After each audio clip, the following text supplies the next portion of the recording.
You have a short climate change update. Okay. It's from The Onion. Report. Nobody fucking cares. According to a brief but conclusive report released Monday, nobody fucking cares. Doesn't fucking matter, read the report in part, which went on to inform readers that no one gives two shits, so fuck it. Seriously, stop wasting everyone's goddamn time. Quit acting like fucking idiots and just give it a rest, for Christ's sake. So apparently The Onion has reached stages 6 and 7 simultaneously. Mother Nature,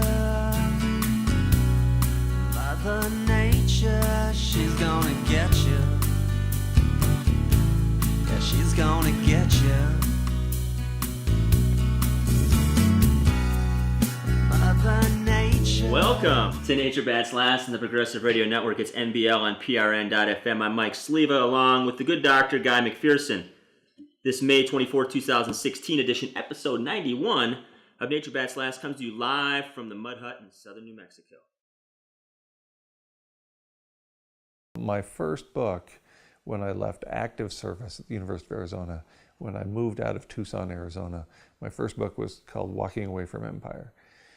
And it describes the heart-wrenching journey of me leaving the teaching that I loved to move here and basically break ties with the system that had sustained me. But it didn't take long before my work led to me becoming probably best known person on the planet on abrupt climate change. So much for Walking Away from Empire. I went from this major university where I had a large audience in terms of the student population to now having a large audience that's well beyond the student population. And the radio show is just one part of that. Our guest today, T.R. McKenzie, is a queer Chicano warrior and land defender who grew up on the west side of Sioux City, occupied Dakota Territory, and is currently based out of occupied Dakota Territory in southern Minnesota. He's a fierce land defender of life, land. We're right up against the Nature Conservancy, actually, land, which is on the other side of the ditch. And then the Gila's right there. You can see the bend in the river. And so this is all Nature Conservancy land. And then the property that we're on is about 18 to 19 acres. And it's a trust, which means nobody really owns it, yet we all own it. So if I decide to leave this place, I don't sell my lot, I just leave. If I build a structure, I leave the structure. But at the same time, I'm not paying rent and I'm not paying a mortgage. We all kind of. I lived in Phoenix with my parents and my wife for 16 years, and we both taught high school. And my dad would, from time to time, read the editorial section in the Arizona Republic, and Guy actually was working for the University of Arizona at the time, wrote an op-ed piece called something like It's the End of the World as We Know It. And it was a piece about peak oil and what was to come in the years ahead. And it was pretty dire. And I read it, and I took it to some of my colleagues, some buddies of mine, and we read it during lunch period. And one of the guys said, well, hey, this guy works at U of A. Why don't we just call him up and ask him some questions, since we were all so curious about it. And so we did. We went to one of my buddies' houses during lunch, and we talked to the guy on the phone for about a half an hour, and it was pretty sobering. He's pretty dry. He's not a lot of sensationalism in his tone. We're in the midst of the 6th mass extinction. The previous 5 all resulted from abrupt climate changes. The current version is the most abrupt of any of those. We are seeing global average temperatures rise so rapidly that it's difficult for me to imagine that there will be humans on the planet in another decade and a half or so. I try not to put a date on it anymore because people get hung up on the date so much that they sort of lose sight of the message about living here and now and protecting what we have and so on. And for me, it stuck. All my colleagues are still teaching, and my wife and I decided within a year we were going to quit our jobs, and Guy said, you can start at my place. We live off-grid, so this is the photovoltaic solar system, inverter, charge controllers, stuff to read out. 24 volt deep cycle marine batteries. Yet another means of keeping civilization going, basically. These solar panels here power a pump. If the switch is on and the sun is shining, there's a pump 90 feet down this 103-foot hole right here that fills this large cistern, 3,000-gallon cistern, with water pumped from 90 feet below the surface. It's amazing how frequently things go wrong when you operate the slightest bit outside the system. And it's not even going to cooperate. Fuck it. And of course, you know, I couldn't do anything when I moved here. I didn't know anything. I couldn't do anything. I'm a lifelong academic. I was 49 years old. I could barely distinguish between a screwdriver and a zucchini when I started this project. It was extremely difficult to cut the ties. I almost immediately lost the respect of essentially all of my colleagues, co-workers, friends, and most of the members of my family. So I don't have the same kind of relationships I once did with essentially any of those people. It was very, very difficult. Without question, the most difficult thing I've done in my life, and so far the biggest mistake of my life, just with respect to the ties that were broken, that cannot be reestablished.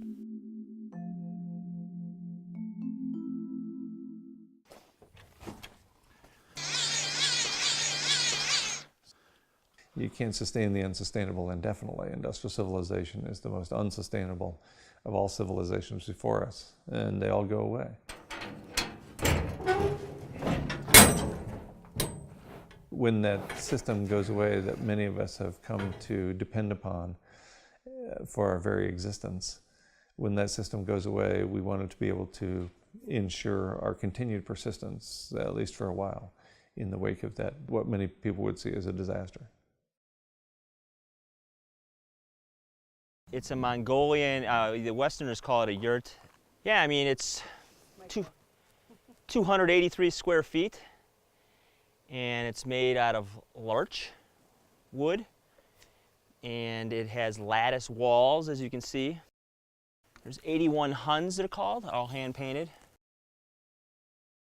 And then it's got a little stove, which they, in Mongolia, burn yak dung in. We burn wood. We prefer the smell. And then we filled it with all our shit. So my dad walked in here and he goes, oh, it's kind of like a Cracker Barrel. You know, oh, look, little hobnobs and whatnots and suches. I feel such a sense of comfort, I can't even describe it to most people, because they're like, I would be really bored out here.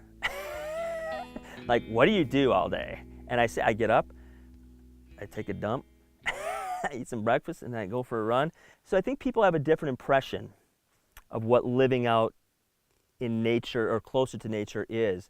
They think I'm living in a tree most times, or I'm like living in a hut, and when they come and visit, we just take them to Walmart and buy a beer, and it like breaks anything. That, oh, you still go to the store. Oh, you have a Netflix. Yeah, we still have the internet that we can walk up to. I live in a community where, you know, most people have lived their adult lives in voluntary poverty and are the happiest, stablest, sanest people I've ever met in my life. And that's the thing. I think what I've learned in the last 5 years is that there's an entirely different way to go about things. And I have found people that are doing it and have been very successful at doing it and are very happy. And I kind of kick myself for going like, how did I not find this out sooner?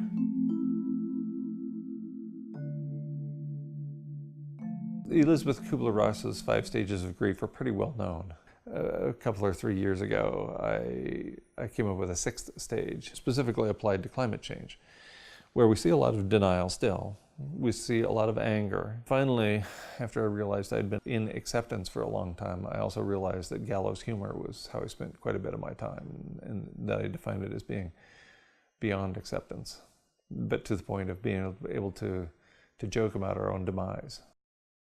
I get in these, as I'm sure we all do at times, these little back and forths on the social media, and I just ask people, you know, because they always ask me why I'm not voting, I just ask them, what would it take for you not to vote? And they can never actually answer that question. It is so so much part of the fabric of who they are that it is unimaginable for them to think about not voting. So they just keep talking about how I should vote instead of actually answering the question, because to not vote just seems, it literally seems insane to most folks I talk to. Well, yeah, they think you're giving up, that you don't want to have any voice at all. Right. When in fact, we've given up on the system that says voting is a good idea.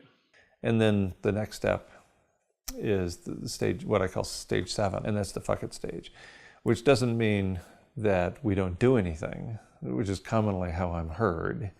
Instead, it means being unattached to the outcome, so we can throw off the shackles. My little actions in the face of 7.4 billion people are unlikely to have the desired outcome for me. Sorry for the mess, but we have a library back here that is worthy of note, I think.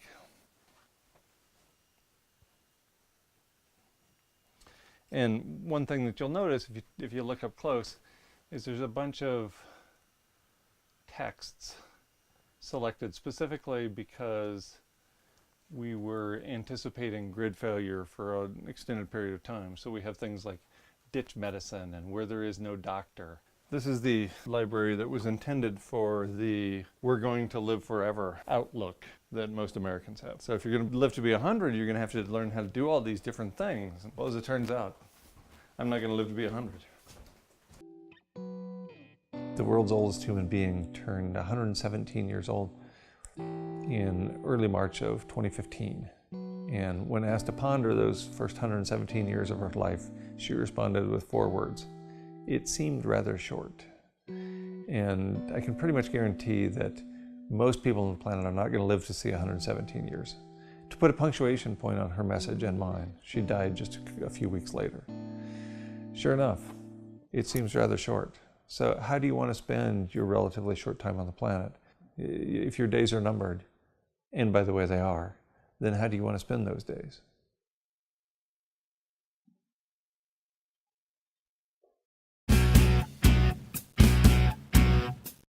She bouts last and she's coming out swinging. She bouts last and she's just about taking all that she can take.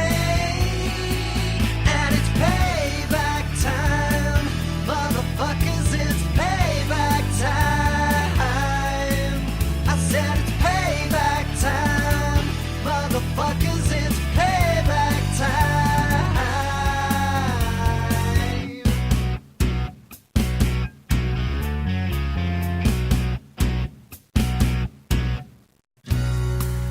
Every year of my life, that's almost 52 years so far, the world has become a worse and worse place. Every year we have polluted more water than the year before. Every year there's been less clean air than there was the year before that. Every year there are fewer species on the planet than the year before that. We're driving 200 species a day to extinction. We're about to see that turn around. The living planet is about to make a comeback, and that's really, really good news.